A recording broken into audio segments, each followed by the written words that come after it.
कायदे आजम की जब वाइफ का इंतकाल हो गया, और आपको पता ही है, इसको हम पहले डिस्कस कर चुके हैं कि जब उनका इंतकाल हो गया 1929 में, तो कायदे आजम तनहा रह गए और कायदे आजम की बहन ने फिर सारा साथ दिया उनका। अच्छा, अब कायदे आजम की बहन की कहानी आप सुने कि कायदे आजम के इंतकाल के बाद 2 साल तक कायदे आजम की बहन को तकरीर करने की इजाजत नहीं थी।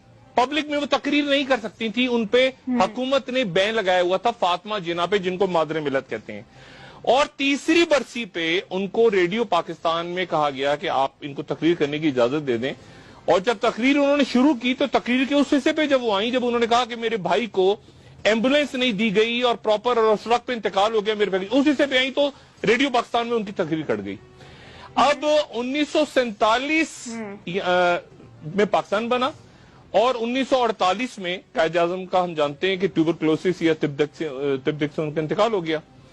अब उससे लेके उस वक्त से 1948 से लेके 1965 तक मोहतरमा फातिमा जिना गुमनामी की जिंदगी गुजारती रही अपने। और ये उनके इंतकाल, जिस दिन उनका इंतकाल हुआ, ये उस दिन का जंग अखबार हम अपने टीवी पे नाजरीन को दिखा रहे हैं।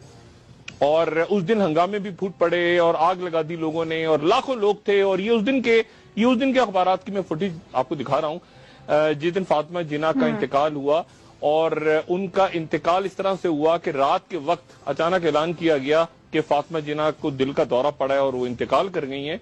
और जितने भी लोग उस वक्त मौजूद थे, सियासतदान थे, बाकी लोग थे, उन्होंने इल्जाम लगाया कि फातिमा जिना का इंतकाल जो है वो नहीं हुआ तभी तौर पे, बल्कि उन्हें कत्ल किया गया है।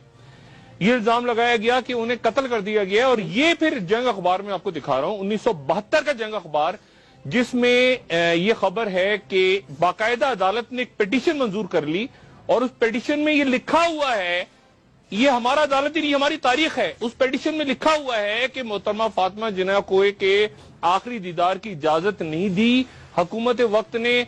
और गुस्ल देने वाला जो है वो ये कह रहा है कि जी फातिमा जिना के जिस्म पे गहरे जख्मों के निशान थे, उनके पेट में एक सुराख था जिसमें से खून बह रहा था और तशद्दुद के निशानात थे जिस्म पे। और ये पिटीशन अदालत ने मंजूर कर ली, अदालत ने मंजूर कर ली पिटीशन। इतने सारे उसके साथ डॉक्यूमेंट्स थे कि अदालत ने इस पिटीशन को मंजूर कर लिया। लेकिन मंजूर करने के बाद ये पिटीशन कहां गई तारीख के औराक में, ये हम नहीं जानते।